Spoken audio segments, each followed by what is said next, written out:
Hello friends. पिछली video में हम लोगों ने इजारेदारी सिस्टम को पढ़ा जिसे वॉरेन हेस्टिंग ने 1772 में इंट्रोड्यूस किया था। हमने इजारेदारी सिस्टम की दोनों फॉर्म्स 5 ईयर सेटलमेंट और एनुअल सेटलमेंट दोनों को कवर कर लिया था। और हमने ये भी देखा था कि इजारेदारी सिस्टम की वजह से बंगाल, बिहार और उड़ीसा में एग्रीकल्चरल कल्टीवेशन अब कोलैप्स होने की कगार पर आ गया था। और agricultural revenue British east India company के रेवेन्यू का मेन सोर्स था, जो अब स्टेक पर था। तो ब्रिटिश ईस्ट इंडिया कंपनी के ऑफिशियल्स को अब ये बात समझ आ गई थी कि कुछ भी करके उन्हें बंगाल, बिहार और उड़ीसा में एग्रीकल्चरल कल्टीवेशन को इम्प्रूव करना होगा। बट ये होगा कैसे? इसके लिए कंपनी ऑफिशियल्स आपस में कई सालों तक डिस्कशंस करते रहे। कंपनी चाहती थी कि लैंड से मैक्सिमम रेवेन्यू जनरेट हो, बट ये तो पॉसिबल नहीं था, क्योंकि ब्रिटिश ईस्ट इंडिया कंपनी के इजारेदारी सिस्टम ने ही एग्रीकल्चरल लैंड और कल्टीवेटर्स दोनों की हालत ख़राब करके रख दी थी। तो ब्रिटिश ईस्ट इंडिया कंपनी ने ये डिसाइड किया कि इस सिचुएशन को इम्प्रूव करने के लिए लैंड में इन्वेस्ट करना होगा। बट इसके लिए ब्रिटिश ईस्ट इंडिया कंपनी खुद अपनी पॉकेट से पैसे लगाने के मूड में नहीं थी। ब्रिटिश ईस्ट इंडिया कंपनी ने डिसाइड किया कि लैंड से जो भी रेवेन्यू जनरेट होगा, उसका जो सरप्लस पार्ट है उसे एग्रीकल्चर लैंड के इम्प्रूवमेंट में इन्वेस्ट किया जा सकता है। इसके अलावा इन्होंने ये भी डिसाइड किया कि जो भी नया सिस्टम होगा उसमें भी ज़मींदार तो चाहिए ही चाहिए, क्योंकि ब्रिटिश ईस्ट इंडिया कंपनी हज़ारों पीजेंट से टैक्स वसूले। इससे अच्छा है कि वो कुछ ज़मींदारों से डील करे। और इसका एक फ़ायदा ये भी है कि इंडिया की एक रूलिंग क्लास अब ब्रिटिश ईस्ट इंडिया कंपनी के लिए लॉयल रहेगी। और अगर कल को पीजेंट्स कोई रिवोल्ट वगैरह करते हैं तो ज़मींदार उसको भी हैंडल कर लेंगे। तो कहा गया कि सरप्लस रेवेन्यू को लैंड में इन्वेस्ट करने की जिम्मेदारी भी ज़मींदारों की होगी। बट सोच के देखिए कि कोई भी किसी दूसरे के लैंड में इन्वेस्ट क्यों करेगा।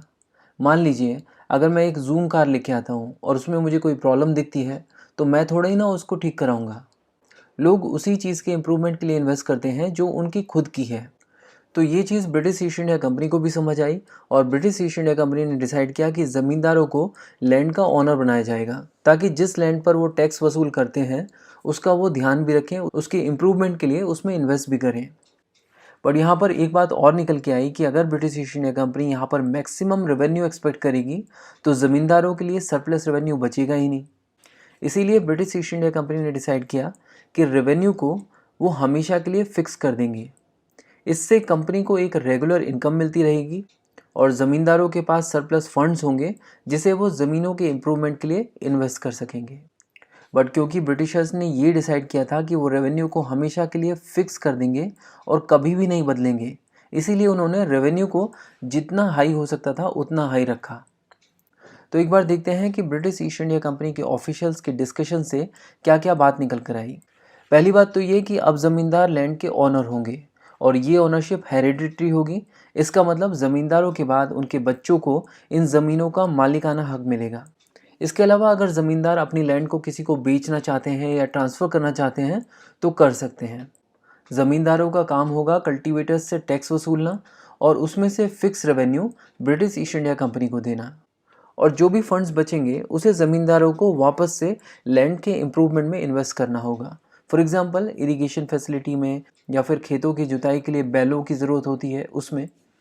बट यहाँ पर यह भी कहा गया कि अगर ज़मींदार तय किया गया revenue British east India company को नहीं दे पाते हैं तो उनकी ज़मीनें जब्त कर ली जाएंगी और नीलाम करके किसी दूसरे किसान को बेच दी जाएंगी। इस लैंड रेवेन्यू सिस्टम को कहा गया परमानेंट सेटलमेंट। इसे परमानेंट सेटलमेंट इसलिए कहा गया क्योंकि यहाँ पर लैंड रेवेन्यू को हमेशा के लिए परमानेंटली फिक्स कर दिया गया था।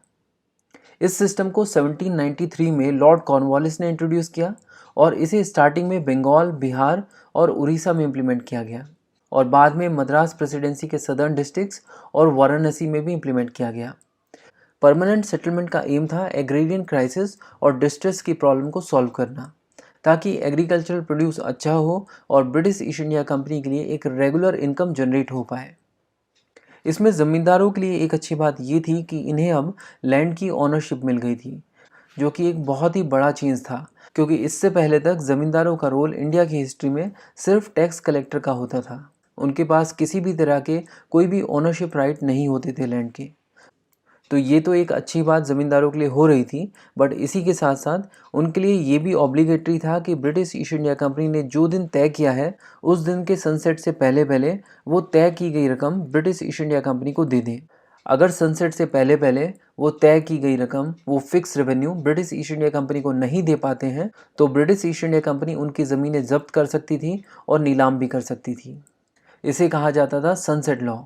और आपको पता है कि खेती बाड़ी में बहुत सारी अनिश्चितताएं होती हैं। किसी साल बारिश होगी, किसी साल नहीं होगी।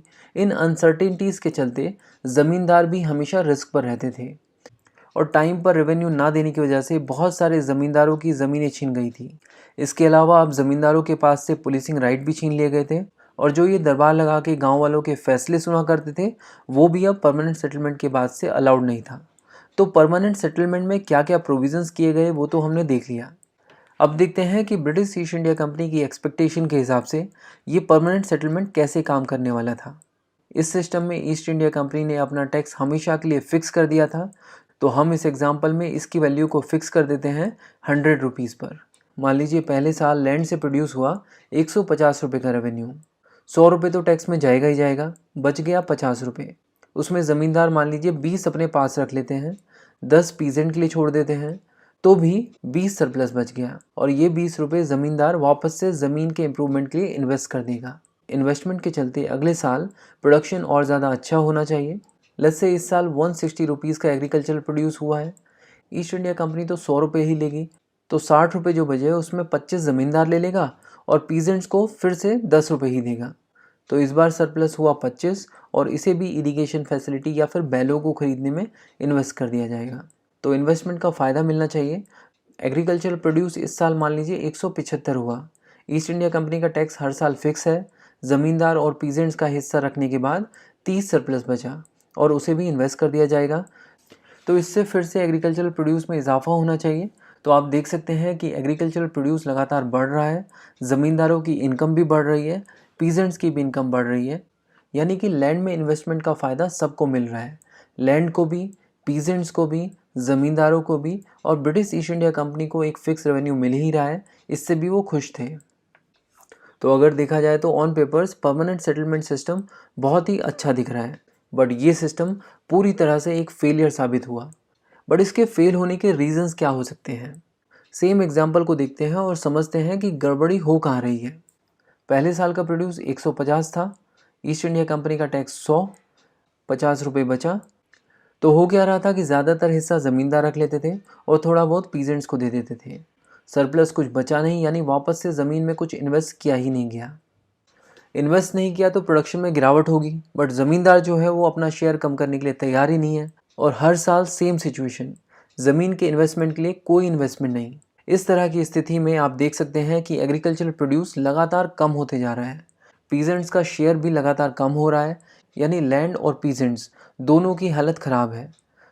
तो परमानेंट सेटलमेंट के फेलियर का सबसे बड़ा रीज़न ये था कि ज़मींदारों ने वापस से ज़मीनों के इम्प्रूवमेंट के लिए उसमें कोई इन्वेस्टमेंट ही नहीं किया। दूसरा ये कि ब्रिटिश ईस्ट इंडिया कंपनी ने परमानेंट सेटलमेंट सिस्टम में ये तय ही नहीं किया कि ज़मींदार पीजेंट्स के प्रोड्यूस से कितना रेवेन्यू अपने पास रख सकते हैं और कितना पीजेंट्स के साथ शेयर करेंगे, यानी ज़मींदारों को पूरी छूट दे दी थी। इसके अलावा परमानेंट सेटलमेंट के स्टार्ट होने के कुछ ही सालों के बाद एक नई प्रॉब्लम निकल के आई, जिसका नाम था एब्सेंटी लैंडलॉर्डिज्म। हुआ क्या कि ज़मींदारों को इस लैंड रेवेन्यू स्कीम में इतना ज़्यादा पैसा मिल रहा था कि वो खुद तो शहरों में शिफ्ट हो गए और उन्होंने अपने अंडर में दूसरे लोगों को अपॉइंट कर लिया जो कि पीजेंट से टैक्स वसूलने लग गए। यानी कि इन ज़मींदारों को उस ज़मीन से कोई मतलब नहीं था, सिर्फ उस ज़मीन से मिलने वाले टैक्स से मतलब था। तो कहीं ना कहीं अगर इस स्कीम से किसी को फ़ायदा मिल रहा था तो वो ईस्ट इंडिया कंपनी थी या फिर ज़मींदार। पीजेंट्स की सिचुएशन तो बहुत ही ख़राब थी। पहले क्या होता था कि पीजेंट जो है वो ज़मीनों पर खेती करता था, उसकी आने वाली जो पुश्तें थी वो भी उसी ज़मीनों पे खेती करती थी और एक तरह से ये ज़मीन उसी की मानी जाती थी जो उस पर खेती करता था। ये बात अलग है कि उस ज़मीन के प्रोड्यूस पर उसे टैक्स देना होता था। बट अब इस नए सिस्टम में ज़मींदारों को लैंड ओनर बना दिया गया था और पीजेंट्स को उनकी ही ज़मीनों से निकाला जा सकता था। अब इस सिस्टम में पीजेंट जो है वो अपनी ही ज़मीनों पर अब किराएदार बन चुके थे, यानी टेनेंट्स। कौन किस ज़मीन पर कितने समय तक काम करेगा ये अब ज़मींदार ही तय करते थे। 1799 और 1812 की रेगुलेशंस ने ज़मींदारों को ये भी राइट दे दिया कि वो जब चाहें टेनेंट्स की प्रॉपर्टी को सीज़ कर सकते हैं। पीजेंट जो है वो अब ज़मींदारों के रहमो करम पर पल रहे थे। टैक्स का पूरा बर्डन ज़मींदारों ने इन पीजेंट्स के सर पर डाल दिया था और मान लीजिए अगर किसी साल फसल बर्बाद ही हो जाए तो भी इनको रेवेन्यू पे करना होता था और उसके लिए इन्हें मनी लेंडर साहूकारों से पैसे उधार लेने होते थे और आप इसके रिपरकशन समझ ही सकते हैं। यानी परमानेंट सेटलमेंट में जो एक्चुअल कल्टीवेटर थे उनकी तो बहुत ही हालत ख़राब हो गई। तो ये थी परमानेंट सेटलमेंट की पूरी जानकारी। इंडिया की हिस्ट्री और इंडियन पॉलिटी को डिटेल में कवर करने के लिए बुक्सतावा की प्लेलिस्ट को फॉलो कीजिए। लिंक आपको डिस्क्रिप्शन में मिल जाएगा। Thank you so much for watching and supporting बुक्सतावा।